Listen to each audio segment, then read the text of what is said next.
Tanyakan Jokowi itu, ada nggak nenek moyangnya tertumpah darahnya untuk republik ini? Jangankan ancaman penjara, Joko Widodo, ya. Ancaman nyawa pun saya hadapi. Jadi kalau saya harus minta maaf, menarik semua, betapa hinanya Rismon Hasilon Syahipar itu. Lebih baik mati. Selamat sore Pak Risno, terkait kedatangan hari ini ke rumah Pak Jokowi, ini penegasan kembali berarti kedatangan ke sini untuk minta maaf ke Pak Jokowi atau kepada? Ya tentu, ya saya pun minta maaf kepada publik, gitu. Apalagi kepada pihak terkait seperti Bapak Joko Widodo. Halo warga intelektual sekalian, wow. Menurut saya ini berita yang sangat viral banget seantero dunia.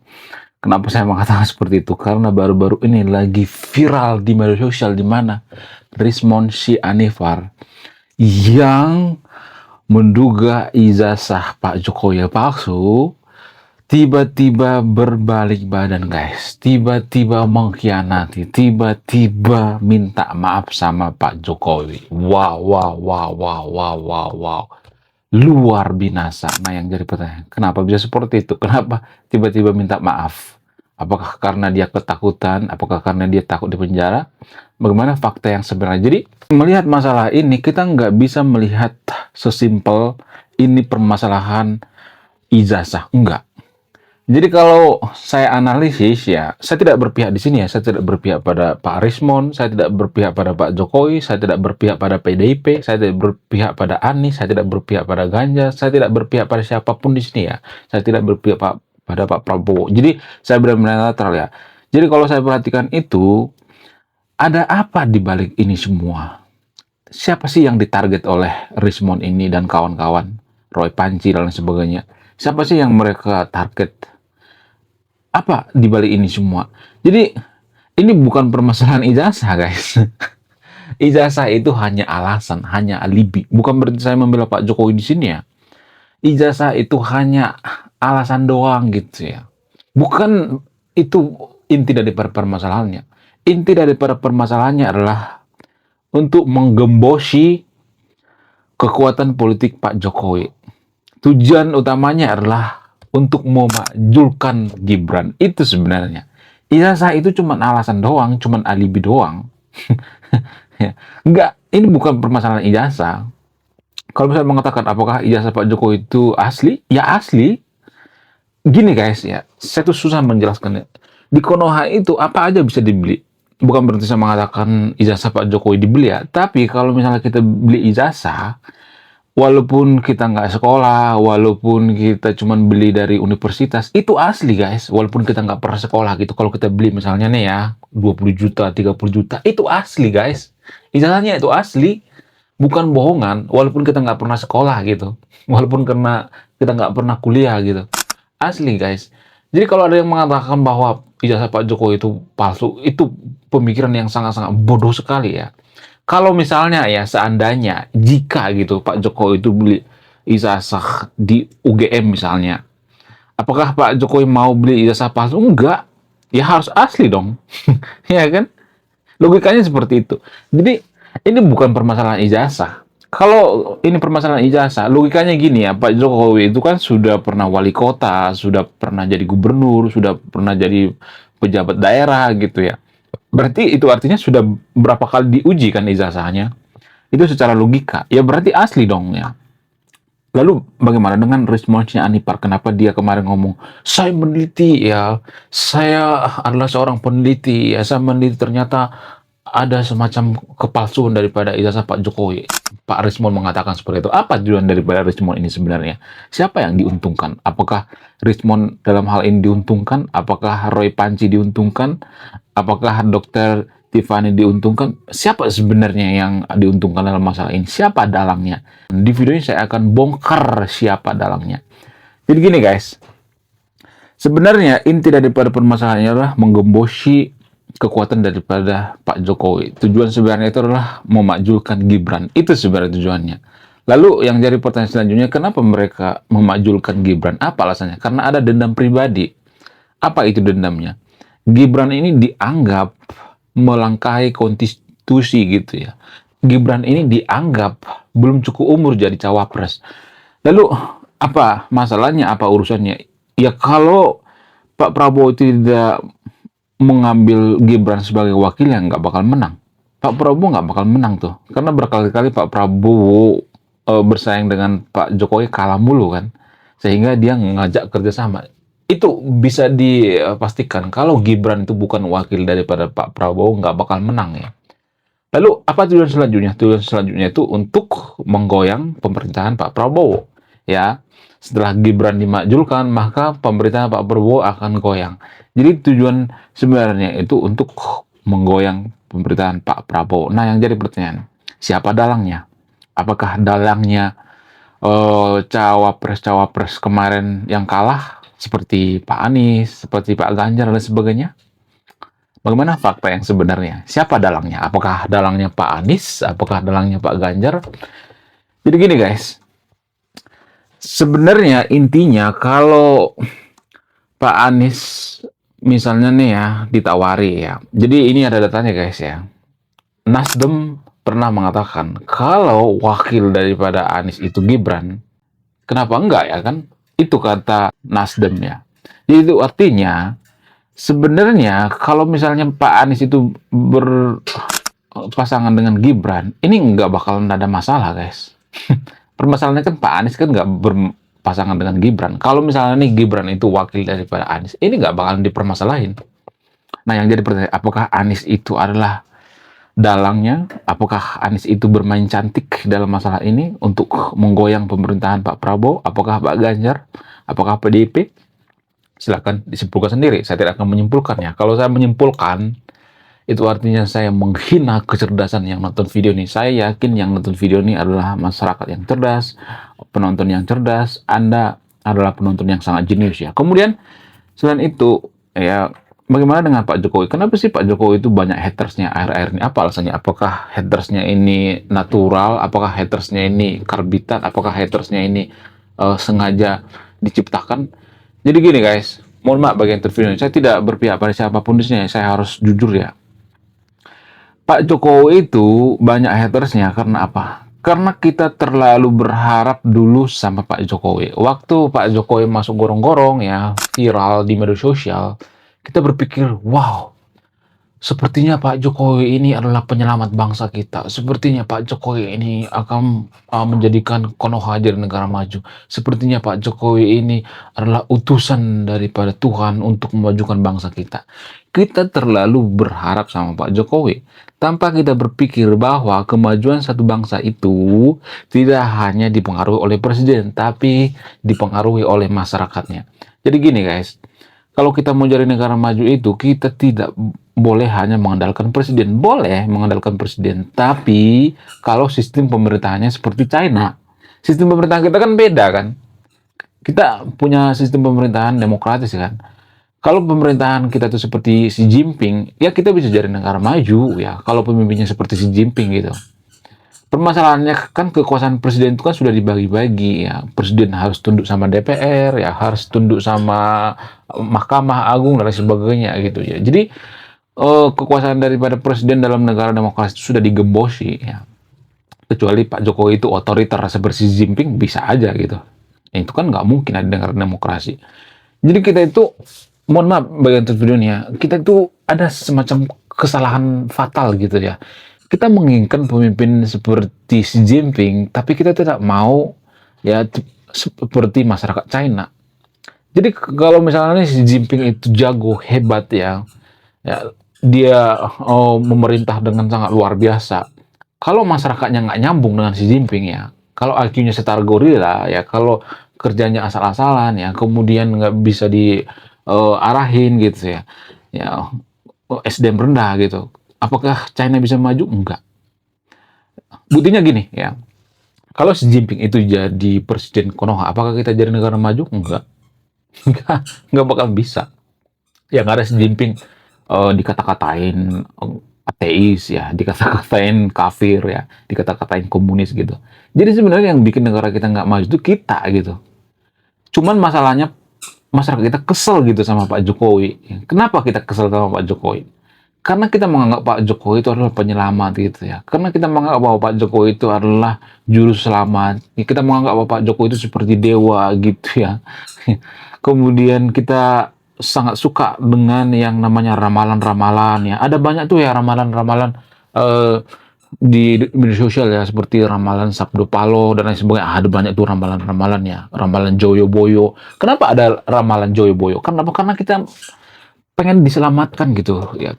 Karena kita tuh pengen hidupnya instan gitu ya. Bim salah bim kita jadi negara maju ya. Itu ya. Ramalan Joyoboyo seperti itu guys ya. Padahal nggak bisa guys, nggak bisa. Negara-negara maju itu mereka bisa maju karena masyarakatnya disiplin, ya masyarakatnya jujur, SDM-nya tinggi gitu. Bukan hanya bermodalkan, oh nanti kita akan maju di tangan Pak Jokowi. No. Ya, bagaimana dengan Pak Prabowo? Pak Prabowo juga melakukan hal yang sama kok ya. Makanya Pak Prabowo sekarang dikritik itu ya. Kalau kita perhatikan sekarang Pak Prabowo dikritik ya. Kenapa? Karena dia dekat dengan Amerika. Dulu dia ngomong anti-anti asing. Jadi kita berpikir bahwa Pak Prabowo itu nggak anti asing gitu. Sementara presiden nggak boleh seperti itu. Seorang presiden itu nggak boleh ada istilah anti asing lagi. Yang penting ekonomi jalan gitu. Jadi ini permasalahan yang sangat pelik sekali ya. Siapa sebenarnya yang diuntungkan dalam masalah ijazah Pak Jokowi ini? Yang diuntungkan itu sebenarnya elit-elit ya. Yang dirugikan siapa? Rakyat. Ya, lagi-lagi yang kalah itu rakyat. Apakah Pak Rismon kalah? Nggak terlalu saya perhatikan. Apakah Pak Rismon diuntungkan? Diuntungkan. Dia terkenal.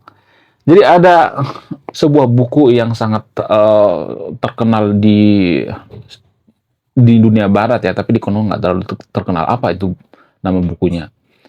Niccolo Machiavelli, The Principle ya, The Prince. Jadi dalam buku itu disebutkan dalam berpolitik itu kita harus menggunakan berbagai cara gitu ya. Kita harus menggunakan berbagai hal untuk meraih ketenaran, kesuksesan gitu.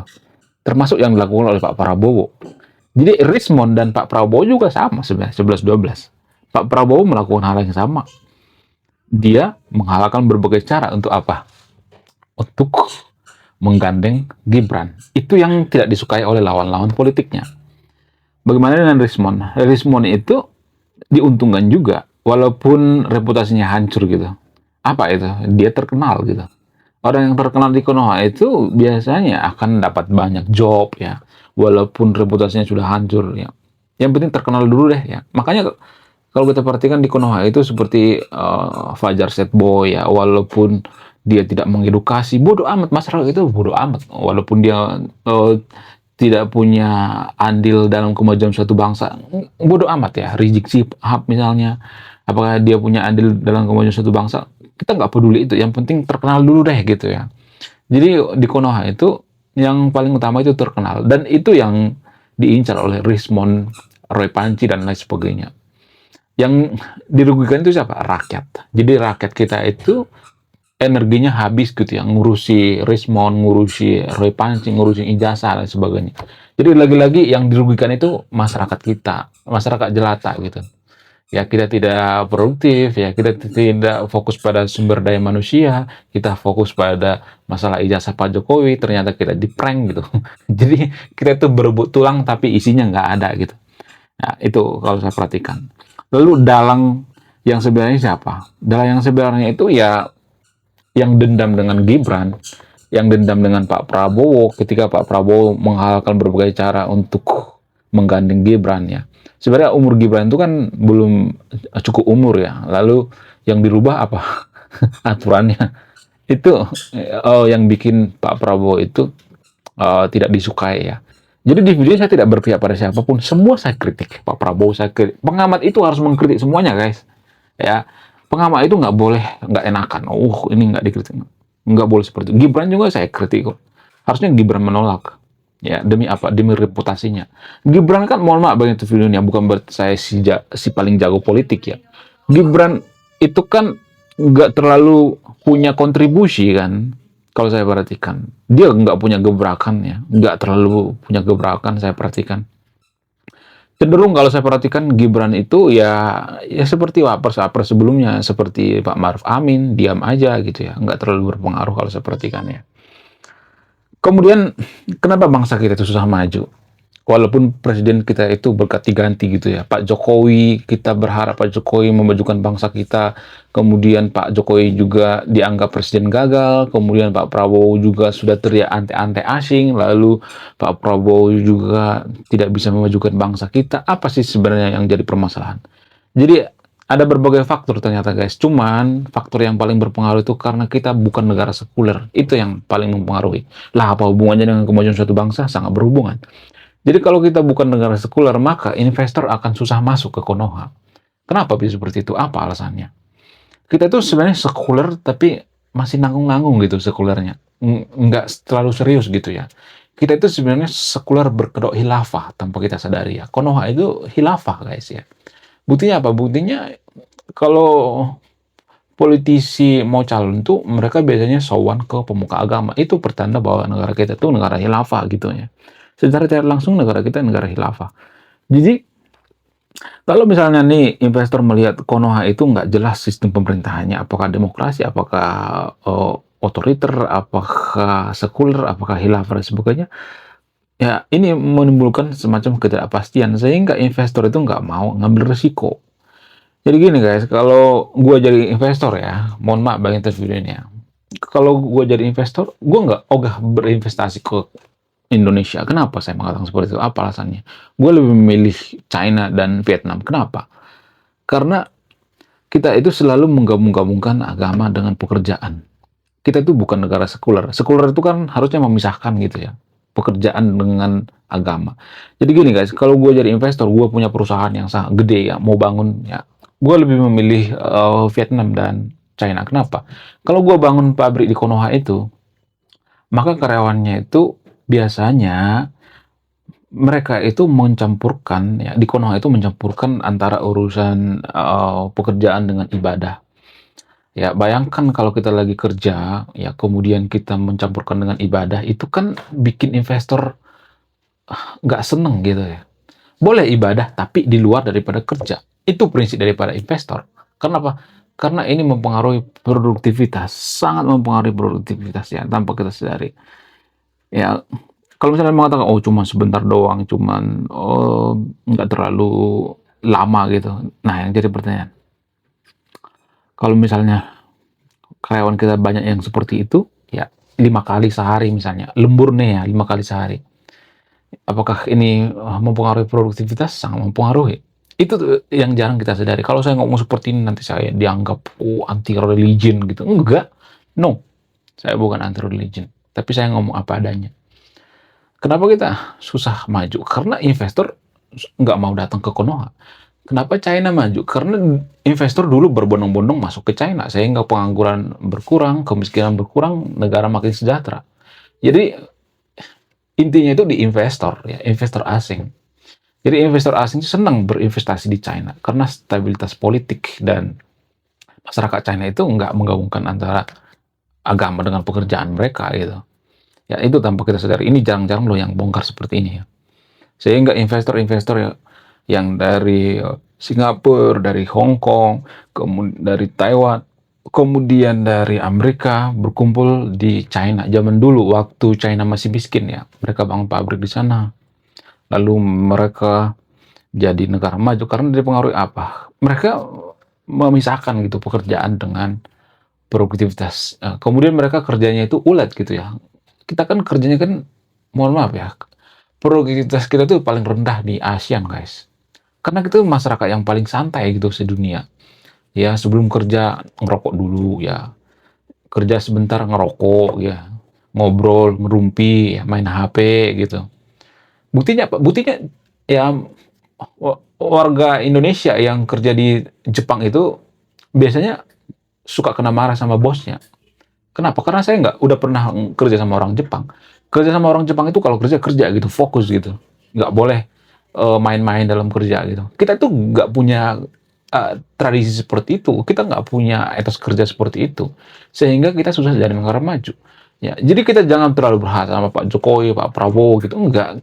Ya, yang pertama digenjot itu sumber daya manusia dulu gitu. Kita disiplin dalam kerja, fokus gitu ya. Kalau kerja gitu ya. Jadi jangan kita berharap sama Pak Jokowi memajukan bangsa kita, no. Ya, jadi kalau saya perhatikan itu kita terlalu berharap sama pemimpin memajukan bangsa kita. Enggak. Ya, presiden itu kekuasaannya sudah digembosi, guys. Di negara demokrasi presiden itu kekuasaannya nggak terlalu besar. Nggak mungkin dia melangkahi DPR kan. Nggak mungkin dia melangkahi Mahkamah Agung, kecuali Mahkamah Agung eh, teman dekat daripada presiden, ya kan. Itu juga pasti diprotes sama lawan politik kan. Susah emang, ya. Susah guys ya. Menurut kalian gimana? Coba tulis di kolom komentar. Apakah yang saya katakan masuk akal atau tidak? Saya tidak mendoktrin untuk video ini ya. Saya benar-benar netralis, saya tidak berpihak pada siapapun di sini. Sekian video ini. Terima kasih sudah memahami. Anda yang menyimpulkan ya, saya tidak menyimpulkan ya, siapa dalang dari ijazah Pak Jokowi ini. Sekian video ini, terima kasih sudah memahami. Saya kaum intelektual, salam rasional.